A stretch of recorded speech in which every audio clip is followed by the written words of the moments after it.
Wait, you can still lose weight, drink alcohol, and make gains? Roll that intro.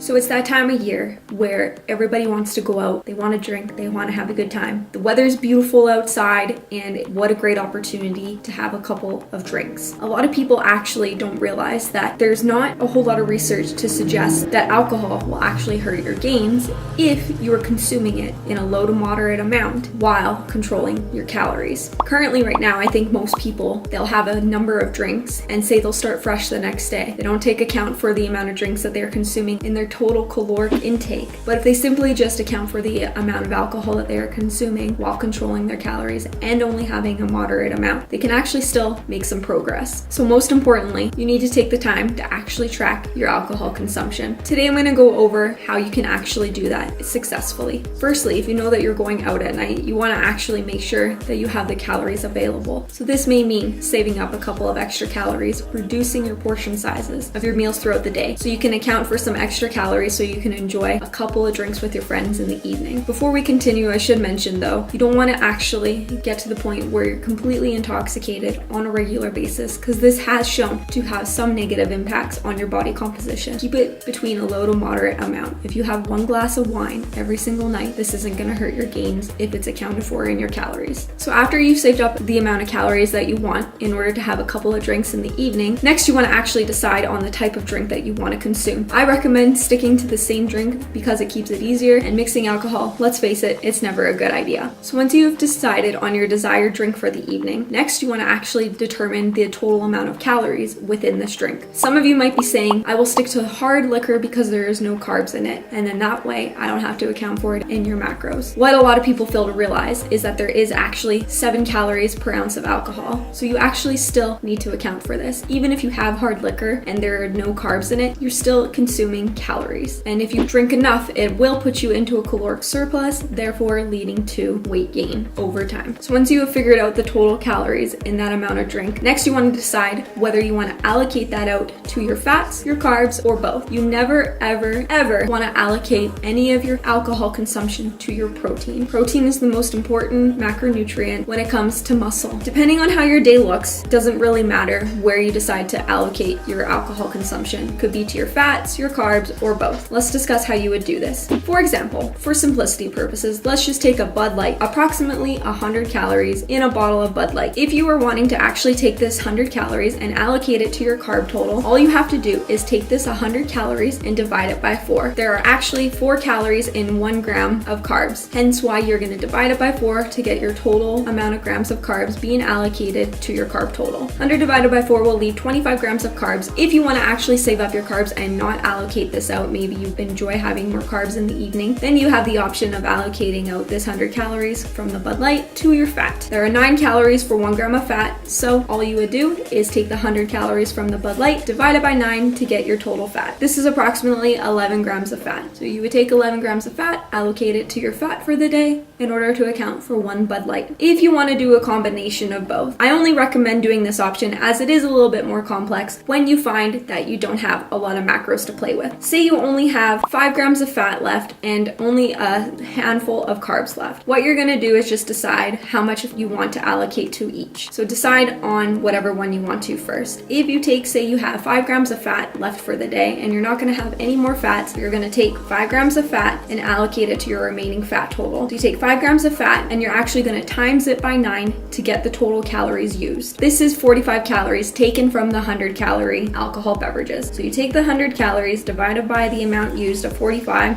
you have 55 calories left over to account for from the 1 bottle of Bud Light. All you have to do now to allocate the remaining total to your carb amount is to divide this 55 by 4. This will leave only approximately 14 grams of carbs to be allocated to your carb allotment, and you have accounted for 1 bottle of Bud Light. So depending on your macros left over, I think the third option is most beneficial if you only have a handful of macros left over. If it doesn't really matter to you whether you want it to come from your fat or your carbs, you can decide on option 1 or option 2. Again, just remember that low to moderate amounts of alcohol don't have negative effects on your body composition, as long as you actually control your calories. It's very important. Before we sign out the video, let's just quickly touch on a couple of calorie-friendly-ish drinks, as there aren't many. Alcohol is actually pretty calorically dense, so that's why it's important to make sure that you stay within a moderate amount. One of the most popular ones is probably red wine. A 5-ounce glass of red wine is actually 125 calories. Another popular one is probably vodka water. Typically, vodka water has about 1.5 ounces of alcohol in it. This actually is only about approximately 95 calories for one vodka water. And lastly, another calorically friendly option is light beer. Typically, for a bottle, it's about 100 to 110 calories. Always look at the back of the label, as most beers do have the calories available depending on the brand. Typically, when people drink more of the sugary options, sugary drinks like mojitos, margaritas, anything that has a bunch of syrup in it, it's going to be very difficult to actually ensure that you're staying within your caloric intake. So be smart, plan ahead, and be safe. And lastly,